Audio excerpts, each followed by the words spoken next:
This week on Conservative Crossroads, should conservatives support tax increases? Oren Cass says yes. Grover Norquist says no. Conservatives backing tax increases, coming up on Conservative Crossroads now. Welcome back to Conservative Crossroads, the program where conservatives lean into their differences rather than deny them. I'm your host and moderator for this program, Henry Olson, Senior Fellow at the Ethics and Public Policy Center. Today we have a discussion on tax increases. Should conservatives abandon their longtime opposition to increasing taxes, or should they retain the longstanding policy? Here to argue in the affirmative that they should abandon that is Oren Cass, founder and chief economist of American Compass. And here arguing against changing course and continuing to oppose tax increases is Grover Norquist, founder and president and CEO of Americans for Tax Reform. As is the norm on the program, each person will have 5 minutes to make an opening statement. Oren will go first, then 40 minutes to mutually question one another, and then a 2-minute closing statement from each in reverse order of how they delivered the opening statements. Oren, as the progenitor of the change in policy, you're up first. All right. Well, thank you, Henry, for convening this discussion. Grover for joining. I've been looking forward to this one. I guess I will start maybe just at the level of principle and talk about what we mean by conservatives, because, of course, I can think of people who wouldn't want to consider raising taxes, people who want to see the U.S. collapse into communism, maybe anarchists and so forth. But for conservatives, I guess I would start with a few suggestions. One is that conservatives rightly view ourselves as the trustees of a great nation that we've inherited. We recognize the intergenerational nature of the compact and our obligation to hand on something to the next generation even better than we received it. Obviously, we take personal responsibility very seriously, and I would suggest that including paying our bills is an element of that. And finally, we recognize that culture matters, and prudential statesmanship is not just a matter of conducting policy well, but really sets the tone for many other things in the country. And if you take all of that seriously, then I think you have to look at the fiscal picture that we find ourselves in and recognize, first of all, that it's quite dire. We are now at the level of debt relative to GDP that we last saw right at the conclusion of World War II. We are running enormous deficits, and they are getting larger. And I think of particular note, the interest payments that we are making on the debt is now itself driving the debt. That is sort of the point at which you're not just warning that we might have a fiscal crisis to come. We essentially are in the midst of it. And so one thing I'm very much looking forward to discussing with Grover is whether there might be any alternative. I don't imagine he thinks that the status quo is sustainable, though I'll let him speak for himself. But if we assume that we need to address this situation, the question is how to do it. Certainly, I don't think we can solve it with tax increases alone. I think spending cuts need to be a serious element, probably even the majority of the solution. But I think that increasing taxes, first of all, given these circumstances, is appropriate and reasonable. And secondly, that regardless, it is the only way to reach the kind of political compromise we need to achieve. That is, there is no political path to achieving spending cuts without any tax increase.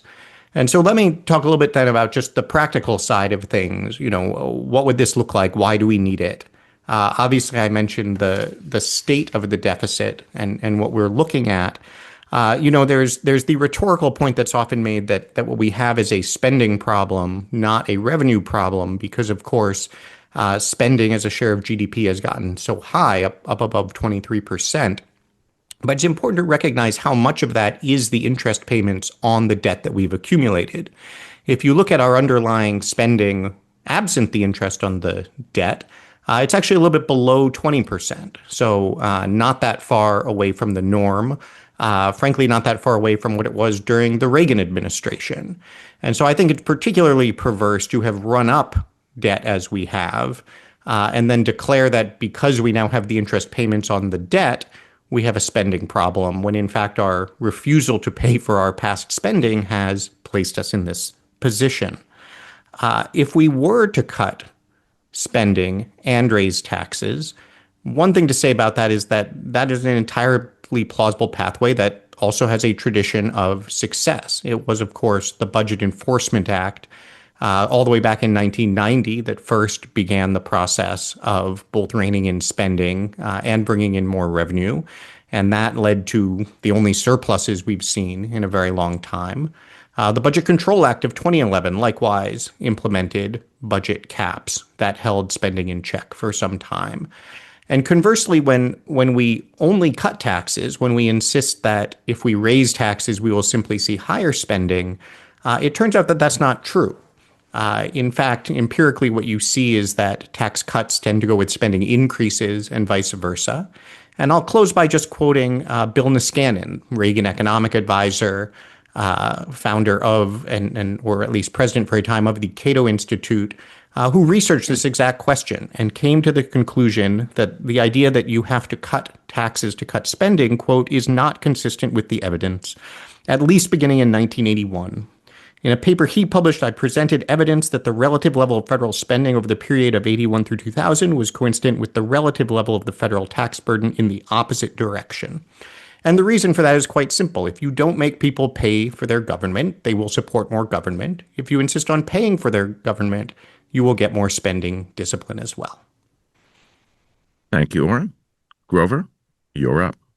Sure. The question is, should the Republican Party, the political vehicle for the conservative movement, raise taxes? And the answer is no.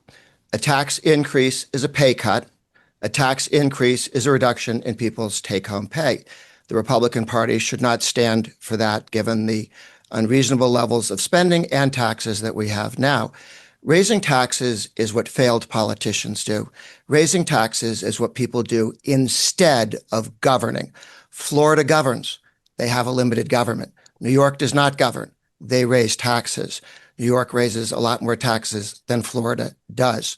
The deadweight cost of government is total spending and total cost of regulations. Those have to come down. So do taxes. Now, what about the politics of tax hikes? Some people think, let's take a look at that. We've tried it. Should we do tax increases? The Republican Party was willing to go along with this and support tax increases from 1932 until 1994. We're not opposed to tax increases on principle. We didn't say no. During that period, how did it work out for the Republican Party? They controlled Congress twice. They won Congress twice in 62 years.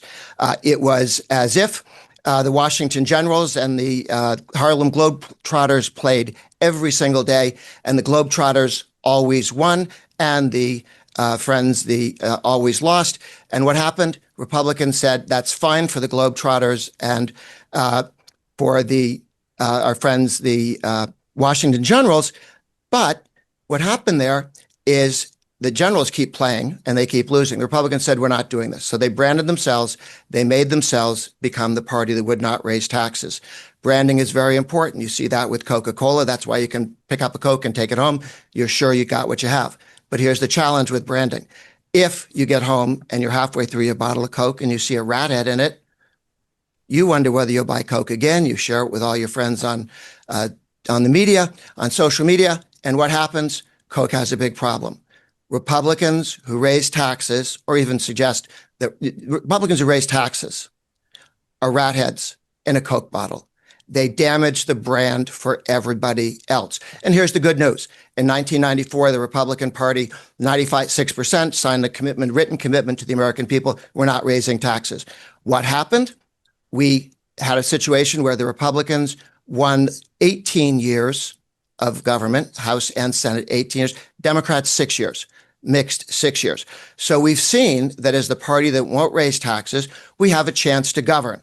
We stopped a $90 trillion tax and spending increase that our friends on the left wanted with the Green New Deal. Not a bad start, but there's much more to be done, and we have to do it. How do we get there? How do we get more Republicans, so you have the votes, to actually rein in spending and deal with the entitlements that were all put in by Democrats? Well, the good news is that federalism shows us how to do that. We have a situation in the 50 states where all the Republican states are cutting taxes. All the Democrat states are raising taxes. The Republicans are not only cutting taxes, but 8 of them went to a flat rate tax. They said, we reject Karl Marx's idea, the second idea he puts forward in his little list of 10 things that every good communist government and dictatorship should do, and that is a graduated income tax. They said, we're not doing that. We're moving to flat rate taxes. Another 2 states, South Carolina and Kansas, have voted they're going to a flat rate automatically. Other states have decided, 10, 12 states now, have said, we're going all the way to zero. They put a cap on spending. As revenue comes above the spending, they cut spending, and they continue to ratchet down until that's gone. That's the success that we've had, and that's why Republicans, so what happened? Did it work? People move to red states. They leave the blue states. They move to states with low taxes. They leave the states with high taxes. Jobs moves, capital moves, businesses move. Children move when they get out of school and their parents go after them down to Texas, down to Florida, down to states with no taxes or low income taxes. That's the success we have. There are 24 states now with flat rate taxes, another 3 coming. Well, what happens? How do we get more votes? Well, we just explained.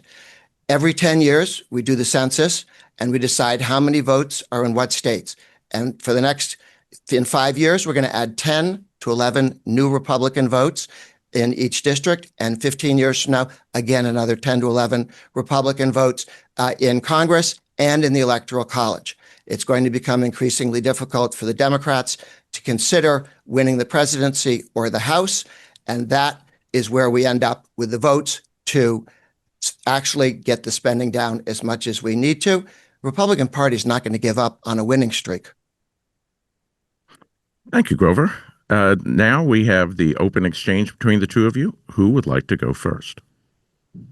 You got it. Sure. I'll kick off. I guess an interesting place I would start. First of all, I would say that I think state both politics and fiscal realities are different than federal ones in a number of ways, and we can dive into that further. But thinking about the federal level in particular, Grover, to your point about sort of we will get the votes to eventually do the spending discipline. I'm curious what budget you would hold out as a model. Who has actually proposed a level of spending for the federal government that would allow us to cut taxes further and you see as politically plausible?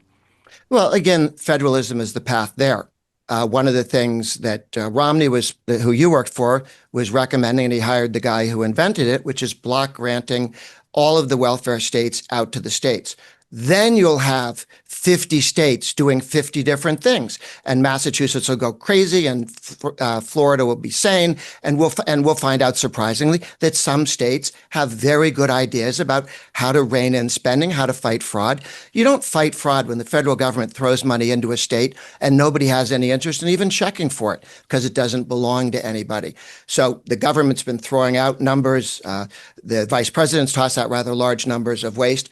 I think the best way to find it is to block grant the welfare programs to the states. Let states to decide how much they spend and how they're going to handle it. We've seen when we did that with aid to families with dependent children, they dropped 30% spending across the board. They found ways to target aid to people who needed it and not to people who didn't. We've actually passed legislation through the House and the Senate, gotten votes in the House and Senate on doing the same for Medicaid. We were within one vote of doing it when McCain voted no. So the idea that we're miles away from being able to do this isn't accurate. We're very close to being able to do it in the House and the Senate with a few more votes, or at least a few more serious votes. Well, respectfully, Grover, that doesn't answer the question. I mean, we've heard the phrase waste, fraud, and abuse obviously thrown away for decades, or thrown around for decades. My question was, is there an actual budget roadmap out there that has a plausible path that shows what it would look like? Not just, certainly you can block grant Medicaid. That doesn't get us anywhere close. It's unclear without hitting core entitlement, Social Security, Medicare, defense, and interest payments where the savings is coming from. Obviously, Heritage has tried to do a budget model. I believe they end up having to cut Medicare by about half. Paul Ryan, in his path to prosperity, ends up getting taxes back up to 19% of GDP. So I'm just asking, what is this? What can we hold on to that says, yes, this is a level of spending cuts that the American people would ever consider, even on the right of center, that becomes fiscally sustainable? Well, I think you take a look again. You let the states figure things out. Who would have So are guessed you that sending Social Security and Medicare back to the states and national defense? No. I'm talking about most of the welfare programs and certainly Medicaid, aid to families with dependent children, the jobs programs. These are ways to take steps. How much to how take much of the steps budget forward. do you think AFDC and jobs programs are? Okay, those are steps in the right direction. The answer is we haven't even tried. Bill Clinton tried to do this. Unless you give me a complete government program, we won't take any steps forward. Well, then nothing happens. So your rejection of the idea that you take step-by-step progress, I think is a silly one and isn't the way politics works in the United States. What we will do is keep taking steps forward, bringing spending down, and we need to do this because, among other reasons, the approach you have on government spending and the amount of government spending is damaging de Tocqueville's America. The whole point of this country, and de Tocqueville said, we're not Europe. And of course, all of the approaches that the Democrats want to turn us into Europe. Our job is to not be Europe. That's the big question that we have in front of us. And that's step by step. What de Tocqueville pointed out was in Europe, you had these big government programs run by kings. Now you have them run by non-government organizations. The only thing non-government about them is that they get paid more than government officials, but it's all government money. Okay, I appreciate those agencies. Let Grover finish. You're trashing Yeah, sure. what you're damaging with the over amount of government is damaging the ability of people to work together and the social cohesion, everything from people's faith organizations to groups, what they want to work together. And de Tocqueville pointed out, we did it better, not run through the government. Now the government tries to come over and take over almost every project that's run privately. Civil society is important. I certainly agree that civil society is important. I'm not sure how much further we can get on a discussion of whether to raise taxes if you're not able to describe even the vague ballpark of anyone who has shown how we would get spending down far enough without having to match some revenue increases as well. In addition to, I guess I would just ask as a political matter, what does a Congress look like that is actually bringing spending down as far as you describe, further than it's been in many decades, in the context where obviously Democrats won't be open to it, and even Republicans for decades now have shown quite limited appetite for even the Medicaid program you're describing, let alone Medicare, Social Security, defense. I guess maybe I'm just repeating the question, but would welcome yours as well. Well, I'll point out that we've tried it your way. In 1982, we were promised $3 of spending cuts for every dollar of tax increase with Reagan. That turned out to be a lie. The taxes were real. The Democrats and the Republicans, because there were Republicans who liked to raise taxes, Bob Dole. And when Reagan was president, he didn't have a Reagan House. He didn't have a Reagan Senate. We have a House and a Senate that much more willing to rein in spending and to take taxes down than we ever had under Reagan, and certainly in all the years before 1994. That's one of the changes and one of the differences. When we have tried the idea of let's all sit down in a room, in 1982, they cheated Reagan. The taxes were real. The cuts didn't come. Reagan commented on that as one of the biggest lies that he'd been told and how disappointed he was. 8 years later, George Bush had the same thing happen to him. I think he had less of an excuse for being fooled. But on the other hand, he didn't have the votes in the House or the Senate. And they said, we'll give you $2 of imaginary money, taxes, spending cuts for every $1 of tax increase. The tax increases were real, and both under the Reagan and the Bush negotiations, which the Democrats said they're going to do what you think they're going to do and what they've never done. And what they will do is not give you the spending cuts. In fact, spending increased more rapidly after the Reagan deal and after the Bush deal because they realized they could take advantage of it.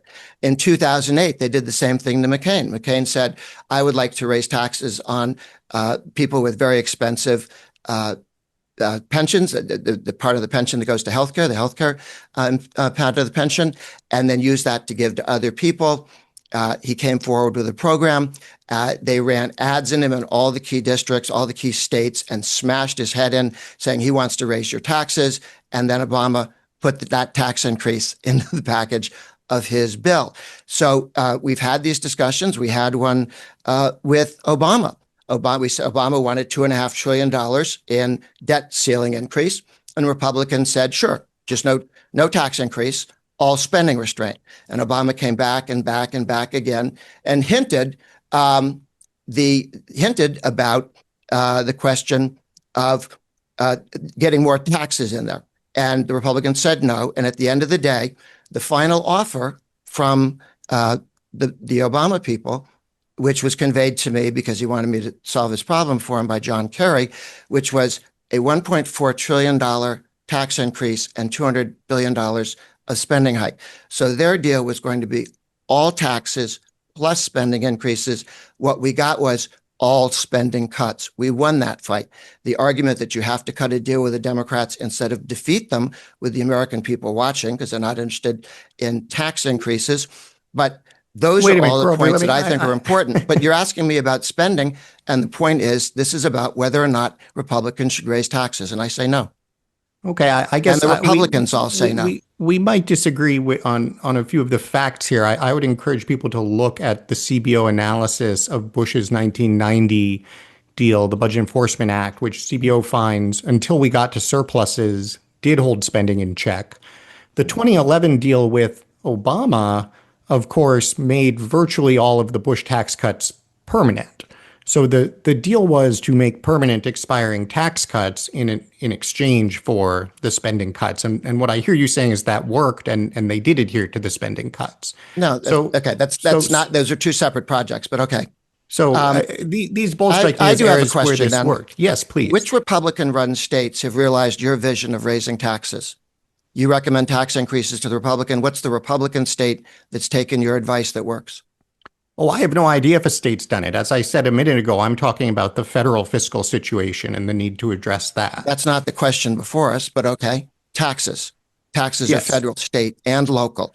And with the federal system, we learn from the states as to what works, which seemed to shock you earlier. This is important. If it doesn't work in a state, maybe you ought not to do it at the federal level, which is why one of the funny things is that our friend from Vermont, Bernie Sanders, tried one size all fits government program, the one seller, one buyer. Well, listen, Grover, the debate's not going to work very well if I ask a question and you give a speech, and then you ask a question and you give a speech. So let me say a little bit more. I'm asking to stick with the topic of taxes. And yes, and so let me explain. Can you not think of a Republican state that's done what you want on taxes?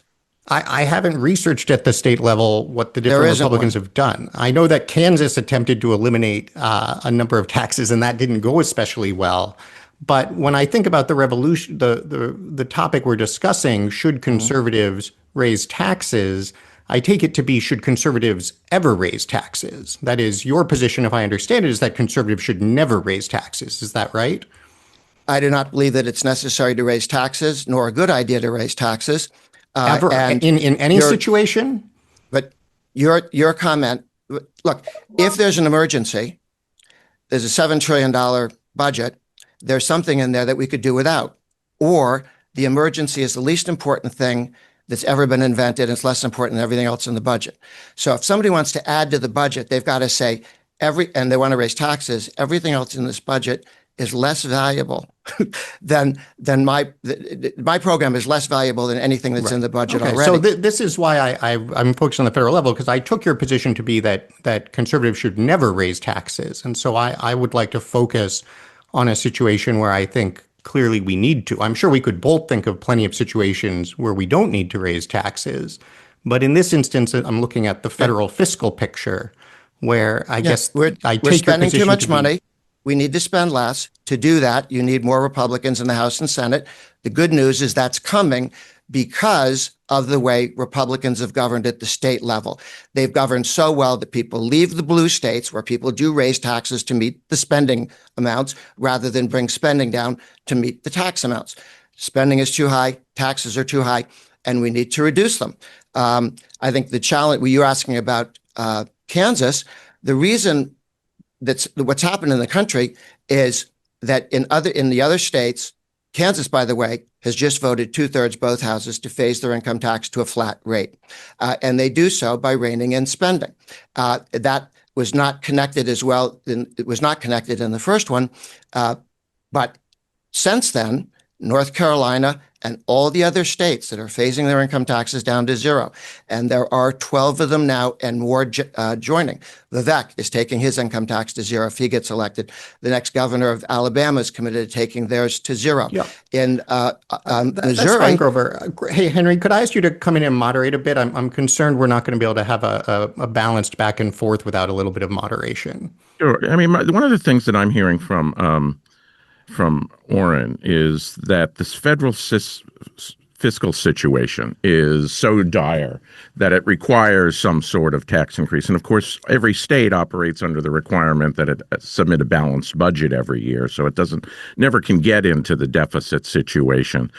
My question for Grover, and then I'll turn and ask Oren a question. My question for Grover is, do you see the federal deficit, which is now running at about 6% of GDP, 100%, our debt is 100% roughly of GDP, that the amount that's held by the public. Do you see that as a crisis, or do you see that as just normal government operating, and that we could survive another decade or 15 years, to use your transit to this, to the Republican states example of running 6% deficits per year and increasing the total number of debt, so it becomes closer to the sort of debt levels that like in Italy or Belgium are carrying? Okay. The challenge here is that we are spending too much money. The Democrats like to talk about the deficit because then they have an answer, which is raise taxes. They are never willing to help on spend less. And only if you take tax increases off the table in a negotiation, as we did with the president, as we have done at the state level, do you ever get spending restraint. You have to say, we're not raising taxes, we're only reining in government spending. As long as you're sitting with a Democrat, they keep putting taxes on the table and never get to a tax cut. We've had efforts where that was supposed to happen and it didn't. The spending cuts they promised turned out not to be true, turned out not to happen. So we're much better off taking that off the table, because you will. It's an imaginary. You're asking me if I believe in fairies. I don't believe in fairies. I don't believe the Democrats will sit down and pass a bill that actually reduces the size and scope of government on a permanent basis that matters. I do believe we can step by step reduce the cost of government, and we can have tax reduction, indexing capital gains for inflation, would bring in a great deal of revenue. The president has endorsed it. And we have House and Senate support for it. This is something that would help really get revenue in, but more importantly, economic growth in the future. So that's the right, but it sounds. My direct question is: it sounds like if that doesn't come soon enough, that we don't see measurable decreases in the deficit as a percentage of GDP, you don't think that is a problem? If we, 5 years from now, we're still at now you're putting words in my mouth. I said that's why I'm asking a question. I'm asking you to respond to that. Sure. Yeah. The answer is, if you raise taxes, you will make things worse. You will slow economic growth, and you will get a bigger deficit, not a smaller deficit. If you raise taxes, the Democrats will walk away from any spending cuts. This is their track record. This is what they do. It is asking someone to believe in fairies and then asking why I don't like fairies. Okay. It's not that I don't like fairies. It's that they don't exist. And the idea that the Democrats have been in power all by themselves many times. And more recently with Obama, they had a 60 vote. If Democrats had any interest in raising taxes and cutting spending to solve a problem, they could have. They never did. They could have put money into Social Security. They never did. They could have reformed some of the entitlements. They didn't, except at gunpoint when the Republicans kept passing it, and the President Clinton was told if he didn't sign it, he'd lose the election. So you're asking me about an impossible, not true, counterfactual fairy tale. Do I believe in that? No. And if you walk into a room believing that, you will get tooken. So, Orrin, let me ask you a question. What taxes do you think ought to be raised? Because that's always the question is, do you think that taxes should go up on the ordinary American? Do you think taxes should go up on corporations? And if so, what effect do you think that'll have on economic growth? What taxes do you think should be raised, and roughly what share, if the deficit is at 6% of GDP, which it is plus or minus a couple of tenths, what share of that closing that do you think should be borne through taxes, and over how many years do you think that those taxes should be high? How would you roll it in? Yeah, I will start broad and zoom into some of the specifics. I think roughly speaking, we probably need to tackle this with about a one-third increases in revenue and two-thirds in spending cuts. And By that, this, you mean the 6% of GDP. yes, exactly. So we need to be getting closer to 19 to 20%. There are a number of reasons we can run a small deficit quite sustainably, but say 19% revenue, 20% spending. And what that means in practice, we've done a lot of surveying of American voters, and what we find is if you ask how would you want to address the deficit and let them just assign 100 points, how much spending cuts, how much tax increases, the sort of radicalism that Grover articulates is found almost nowhere. Even among Republicans, the median response is 25% tax increases, 75% spending cuts. Overall, for Americans, it's about 40% tax increases, 60% spending cuts. And so that's sort of right in the range of the ratio that makes sense. It would also return us back to the kind of historical range that we were in when the budget was healthy. And by the way, it would return us back to the range that Paul Ryan envisioned in his own Path to Prosperity. So I think that's where we need to be aiming. In terms of how we get there, I think we need to start with some small steps. I've certainly heard many times Grover's point about the ways in which any attempt at a deal will fail, the spending cuts won't happen. It's clear that the 1982 experience was quite psychologically damaging to people of that generation. The reality is that that's not the actual track record. 1983 Social Security deal held. As I mentioned, 1990 Budget Enforcement Act deal holds at least until we get to surplus. 2011 Budget Control Act caps largely hold. And so there's actually both in those specific instances, plenty of evidence you can make a deal. As I quoted Bill Niskanen earlier on the point, and if you just look in recent years, what's happened, what you see is that when revenue starts to go up, actually spending does not go up higher. When revenue starts to go up, spending starts to come down. And conversely, when we just do a big tax cut, whether it was the Bush cuts in 2001 and 2003, or then, of course, the Trump cuts in 2017, the result was not that we then saw spending come down. Actually, we saw spending go up more. So we've Oren, now you, had, yeah, you sorry, go talked ahead, about Grover. revenues. Yeah. Can you answer the question, which was taxes? What taxes would you increase? Yep. You're Yeah. on Henry record asked as me. Yep. Henry asked me how we'd get there, and I said I was starting broad and explaining where okay. I would go. Let's get to taxes. Yep. So I think the sort of deal that we need to look at, I don't like the kind of blue ribbon commission, let's get everyone in the room and solve the big problems on day one. Which I think what we taxes? need to do. Yeah, Grover, I will moderate. I'll get it. Let him get there. Yeah, Henry listened to sufficient speeches that I think he's comfortable with where I'm headed on this. Right. The way that I would look at this is say, you know what, we actually have to we have to soothe Grover's concerns. And so the first step should be, can we do $100 billion of revenue and $200 billion of tax cuts and show that that can stick? Spending cuts, you mean? Oh, yes. Sorry. $100 of tax increases. Right, but I guess the question, I will cut to the chase. What taxes are you talking about? Are you talking about Thank you. taxes, income taxes, Social Security taxes? Yep. So the places I would start, I would take the corporate rate back up to 25%, which is, of course, what the Republicans had been aiming for up until TICJA happened. I would take the top couple of rates back up to where they were before TICJA. I'd note that we're very pleased with the tariff revenue And that we're just getting. the 2017 Yes, tax the cut. 2017 tax cut. Right. We're of course getting hundreds of billions of dollars in tariff revenue, which I'm a supporter of and which I'd like to see codified in legislation. I think there are some other smaller things when it comes to, for instance, we support a financial transaction tax, which I think would be very helpful in the functioning of our financial markets. And there would be And so, a small tax on the value of each stock trade or bond sale or so forth. yes, exactly. Is that the one with the targeted $800 billion you were talking about, that one? Sorry? I've seen you quoted that as a tax that would raise $800 billion. The financial transaction tax? Yeah. Is that incorrect? How big a tax is that going to be? I've seen it scored in the range of 60 billion.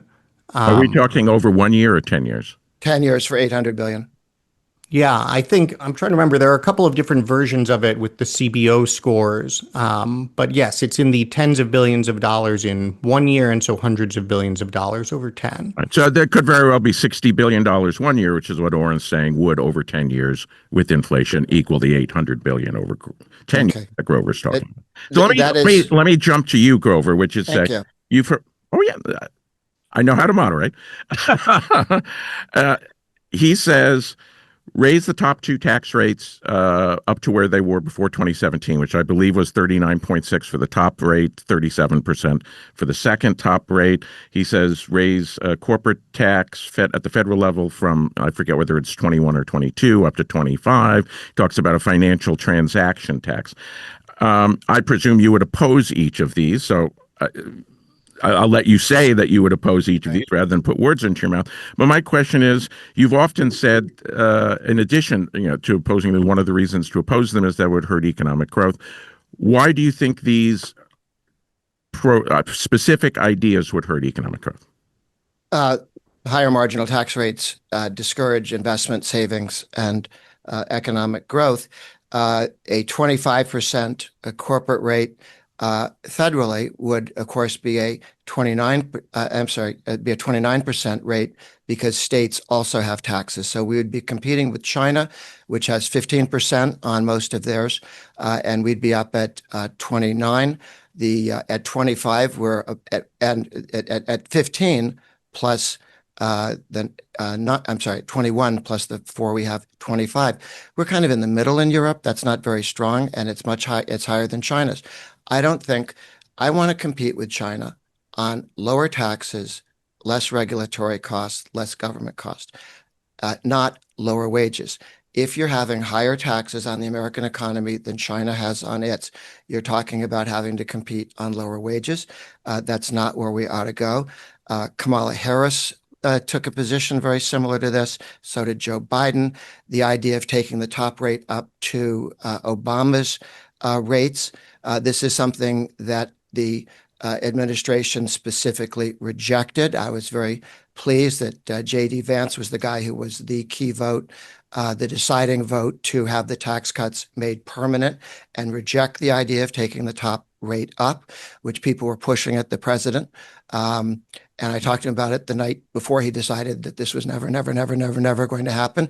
He had promised that he was going to take all the rates and make them permanent.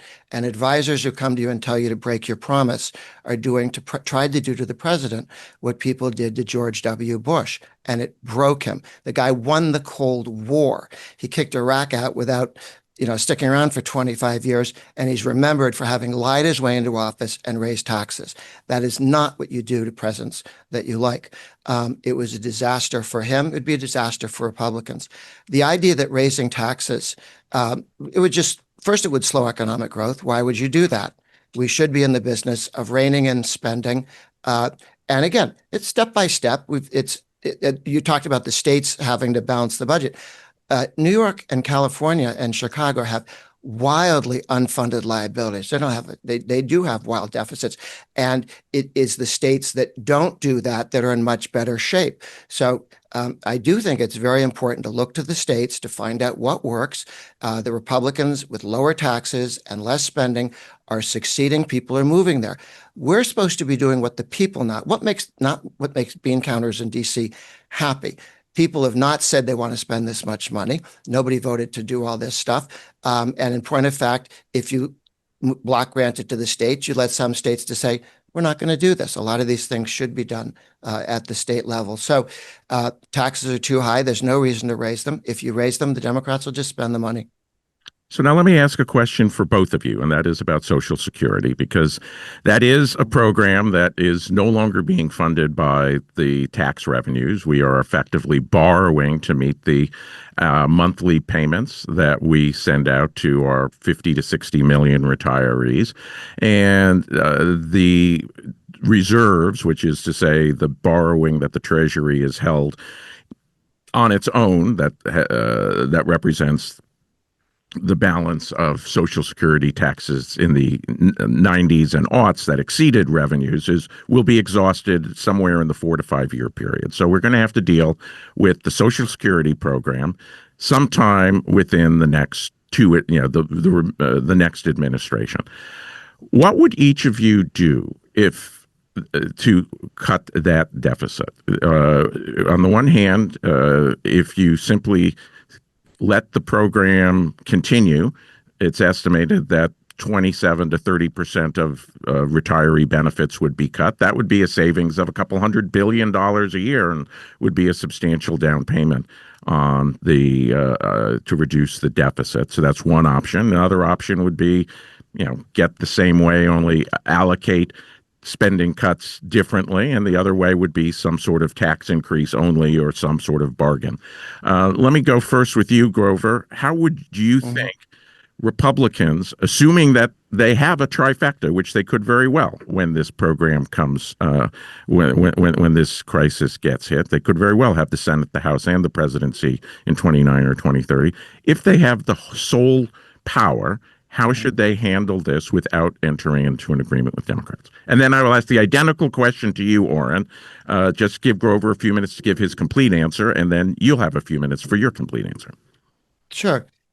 We need to do two things. One is Social Security says that they're saving the money. They're not. And the challenge is that it was sold to people as something that it isn't. It isn't a savings program. It isn't a 401k or an IRA.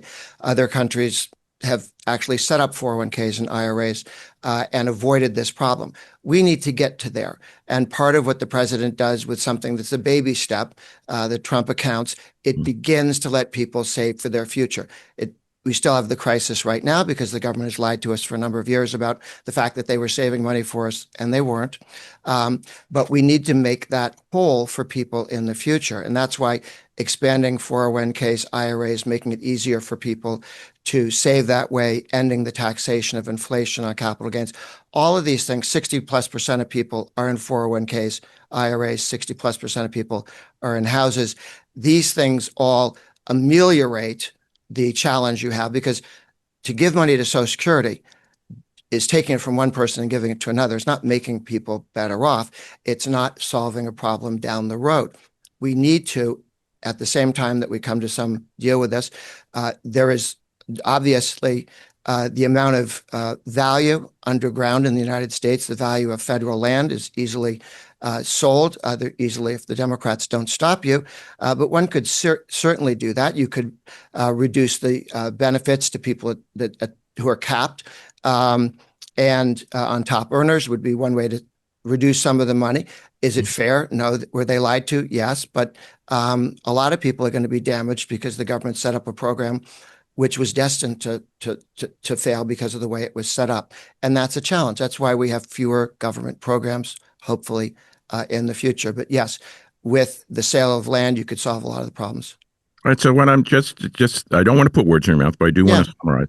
What I hear you saying is that you think that rather than a 27% cut for everybody, that targeting cut benefits to people who have resources and are at the top of the Social Security check earning, people who have been earning close to the taxable cap for a long time should have their benefits cut, and that we can backfill some of the revenue losses or some of the by selling federal lands or you could deal it all with federal land. There's plenty of federal land and plenty of good stuff under the ground. We do need to expand the amount of money people can save in 401ks and IRAs. There is something you could do so that you're making it better off for everybody And what we did see is Senator Marino from Ohio signed on to a bill written by Elizabeth Warren, which was just $3 trillion in tax increases. Mhm. Now, since then, he's talked about we should have a flat rate income tax at the same time that we fix Social Security on radio in Ohio. He comes up with a lot of really good ideas on tax cuts. I think the negative reaction across the board, including the other senator from the state, on opening bid being here's $3 trillion, Elizabeth Warren, what else would you like, is exactly the kind of thing that's damaging to the party, damaging to Ohio, and damaging to him. So you can solve the problem with the sale of underground assets and offshore assets and land. There's enough money there to tide you over to when you actually let people save their own money. Social Security is the number one creator of unequal amounts of savings and wealth because it takes money from poor people and they never get to save.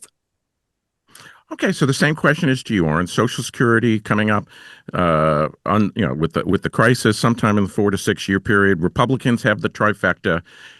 They come to you and say, "Solve my problem." What's your solution, Oren? Yeah, this is a great question. I'm glad you made it concrete like this because for someone from my position, this is very straightforward. I think we both need to make reforms on the spending side. I agree with Grover. We need to means test at the top end. And I also think we need to bring more revenue in generally for the government. I don't tend to be a huge fan of targeting, okay, this money is specifically saves this program. But I do think it makes sense to raise the cap somewhat on payroll taxes. And I think more broadly, as I just listed in other places, there are a lot of other places we could start finding more revenue.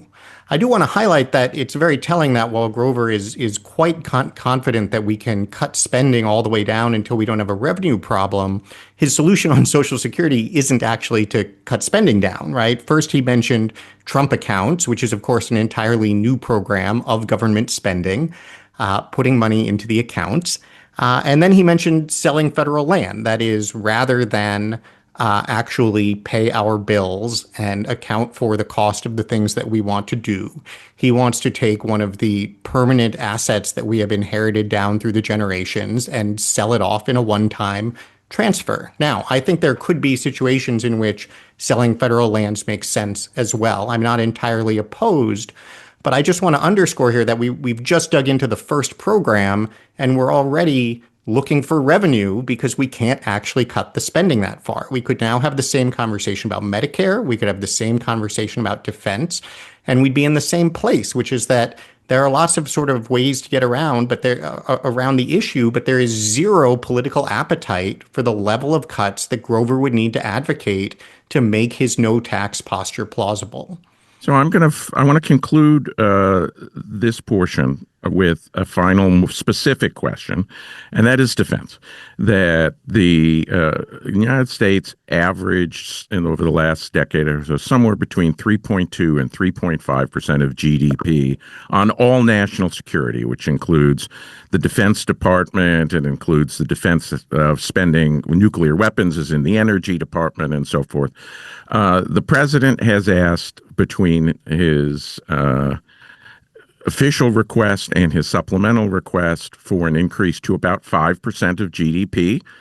He has asked all of the allies to spend within the next decade 5% of GDP, which obviously would exacerbate the deficit problem, if not either offset with domestic spending cuts or financed through tax increases.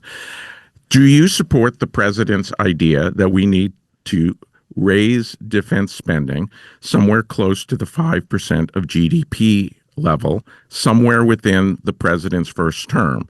And if you do support that, then do you support offsetting that with either revenue or domestic spending, or do you support increasing defense? And if you oppose it, can you explain why you oppose it? Let's start with you, Oren, and we'll go back to Grover, and that balances out how I've been allocating time.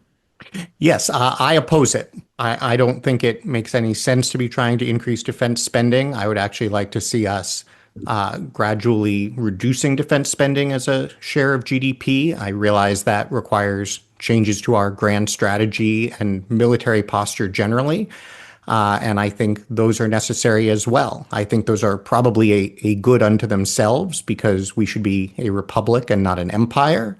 But even to the extent that there's a case for much more aggressive commitments around the world, we are unfortunately now in a position, in part because of the wild fiscal irresponsibility of recent decades, where it is simply not a plausible option. Grover, the last word will be yours on this question, and then I will transition to you for your final concluding 2-minute statement. Sure. The Dov Zakheim, who was the comptroller of the Pentagon, commented that when we downsized from the Cold War 6% of GDP down to 3%, we reduced the number of soldiers, sailors, airmen, planes, trains, automobiles, but not the number of bureaucrats in the Pentagon. That it was at 700,000, and he said that you could have dropped 200,000 from that number without having challenges, and you could go beyond that. I have offered and urged the administration to take the legislation that was actually prepared on that and take a look at how many of the civilian employees you could reduce. They're very expensive, and again, according to the comptroller, not necessary to the national defense. That is, I mean, the Pentagon's not doing that.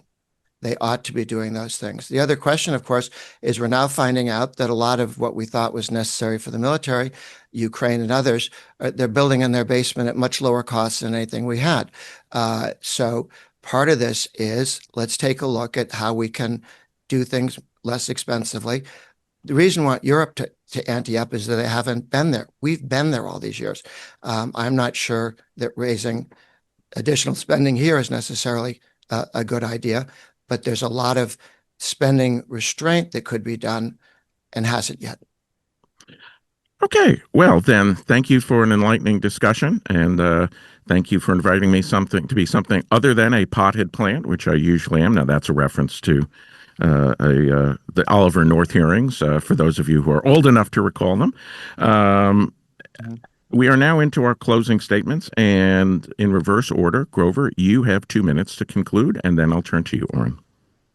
Sure. The question was, should we be raising taxes? And I have pointed out that at the state level, should Republicans be raising taxes or for raising taxes? And I pointed out that Republicans across the country at the state level, which is serious amounts of money and serious dangers of overspending as we have unfunded liabilities in the trillions of dollars from blue states' pension funds. Red states have actually governed better. The federal government needs to look at how the red states have operated, but also to give the blue states an opportunity to get there. Here's the question. Do we become Europe? Do we raise taxes to follow the overspending instead of recognizing there's overspending and not?